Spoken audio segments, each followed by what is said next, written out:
زندگی کے اندر اعمال کرنا بڑی بات نہیں ہے، اعمال کو قبر میں ساتھ لے کے جانا سب سے بڑی بات ہے۔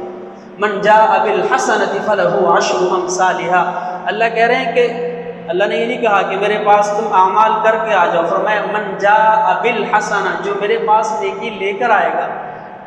نیکی کرنا بڑی آسان بات ہے، نمازیں پڑھتے ہیں، قرآن کی تلاوت کرتے ہیں، سچ بولتے ہیں، کتنی نیکیاں کر دیتے ہیں، آیا وہ نیکی میں نے محفوظ کی ہوئی ہے کہ نہیں؟ آیا وہ نیکی میں ساتھ قبر میں لے کر جاؤں گا کہ نہیں جاؤں گا؟ وہ نیکیاں جو میں نے کی تھی، میں نے اپنے اعمال کی وجہ سے کہیں دوبارہ برباد تو نہیں کر دی؟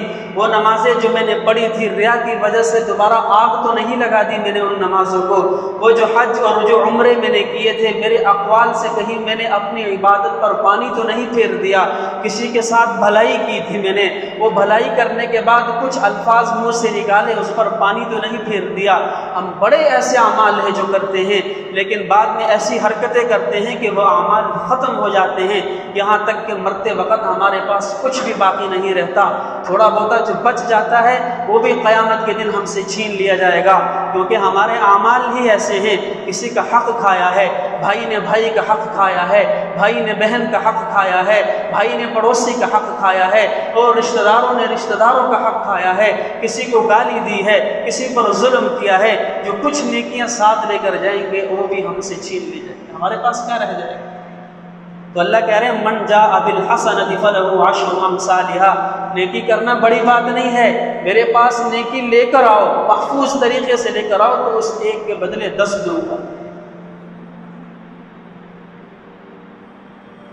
دوسری جگہ اللہ کے نبی نے فرمایا انما الاعمال بالخواتیم، کہ اعمال کا دار و مدار خاتمے پر ہے۔ یہ سہل بن سعد رضی اللہ عنہ سے روایت ہے کہ اعمال کا دار و مدار خاتمے پر ہے۔ انسان زندگی کے اندر کیا اعمال کرتا ہے اس سے فرق نہیں پڑتا۔ اس سے ایک اور بات سمجھ میں آتی ہے کہ کسی انسان کو اپنی عبادت پر غرور نہیں ہونا چاہیے۔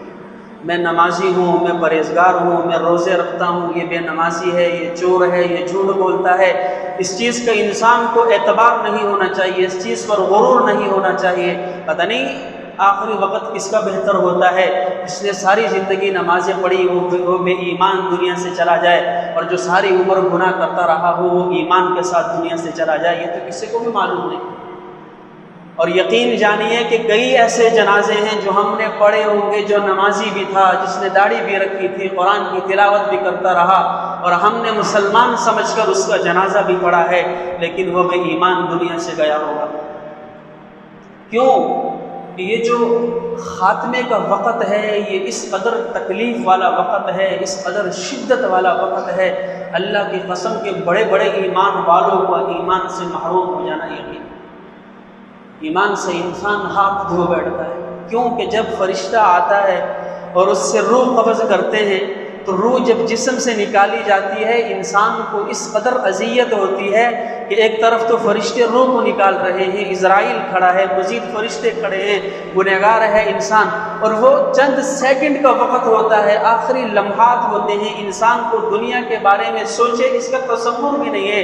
ایک طرف فرشتے ہیں اس کی روح نکال رہے ہیں، اور روح اس قدر تکلیف سے نکالی جاتی ہے، فرمایا جیسے ململ کے کپڑے کو کانٹے دار جھاڑیوں پر پھینک دیا جائے اور اس سے آپ کھینچنے کی کوشش کریں تو وہ صحیح سلامت واپس نہیں آتا، بلکہ ریشہ ریشہ ہو کر انسان کے ہاتھ آتا ہے، یا گیلی اون کو کسی کانٹے دار چیز پر پھینک دیا جائے تو وہ بھی تارا تارا ریشہ ریشہ ہو کر انسان کے پاس واپس لوٹتی ہے۔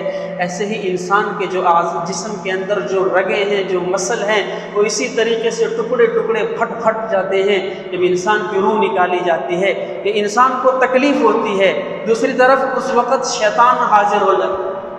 شیطان نے تو اللہ سے وعدہ کیا تھا کہ اللہ مجھے موت تک کی زندگی دے دے، قیامت تک زندگی دے دے، اللہ نے کہا زندگی عطا کر دی، پھر فرمایا کہ میں مرنے تک تیری جو مخلوق ہے اس کو گمراہ کرنے کی کوشش کرتا رہوں، ان کی جان نہیں چھوڑوں جب تک وہ دنیا سے نہ چلے جائیں۔ اللہ نے کہا پھر جا، میرا بھی وعدہ ہے جب تک وہ نہ مر جائیں، جب تک وہ مجھ سے توبہ کرتے رہیں گے میں ان کو معاف کرتا رہوں گا۔ تو شیطان نے جب یہ سنا کہ اللہ ان کو معاف کر دے گا، دھاڑے مار مار کر رونے لگا۔ پھر اس نے کہا، اس نے دوسرا وعدہ کیا کہ گناہ جب وہ کریں گے تو گناہوں پر توبہ کریں گے، میں ان کو ایسے گناہوں میں مشغول کروں گا کہ جن کو وہ گناہ ہی نہیں سمجھیں گے۔ جب وہ اس کو گناہ ہی نہیں سمجھیں گے تو اس پر توبہ کہاں سے کریں گے؟ اور آج دیکھا جائے تو بڑے ایسے گناہ ہیں، اگر کسی کو کہا جائے بھائی یہ گناہ ہے، آگے سے کہتے ہیں تمہیں کیا خبر، اپنے کام سے کام رکھو۔ مثال کے طور پہ یہ جو پونچے ہیں، اس کو پاجامہ ہے، اس کو ٹخنوں سے نیچے رکھنا، یہ گناہ کبیرہ ہے، وہ حصہ جہنم کے اندر جلایا جائے گا۔ آج کا ہمارا نوجوان پاجامے کو ٹخنوں سے نیچے رکھتا ہے، عورت اوپر رکھتی ہے، حالانکہ عورت کے لیے حکم ہے کہ نیچے رکھے، مرد اوپر رکھے۔ لیکن اگر آپ کسی کو سمجھانے کی کوشش کریں کہ بھائی ایسا کرنا گناہ ہے، آگے سے آپ کو جواب ملے گا تجھے کیا پتہ، اپنے کام سے کام رکھ۔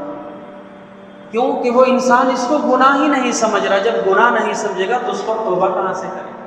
جس کام پر توبہ نہیں کرے گا تو وہ تو پھر بغیر توبہ کے دنیا سے چلا۔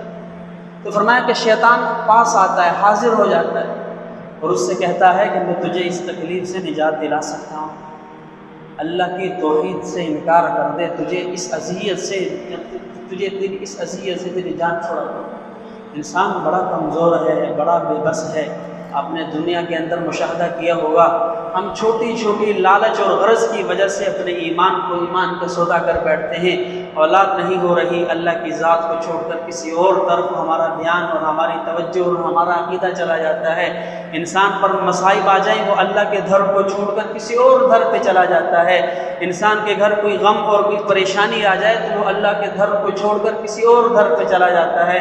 دنیا کی ہلکی سی تکلیف کو برداشت نہیں کرتا، ایمان کا سودا کر بیٹھتا ہے۔ جب موت کی تکلیف اس پر آئے گی تو کیا گمان ہے کہ وہ اپنے ایمان کو سودا نہ کر بیٹھے۔ تو ایسی نازک حالت ہوتی ہے، بڑے بڑے ایمان والوں کا ایمان سے محروم ہو جاتے ہیں، انسان سودا کر بیٹھتا ہے۔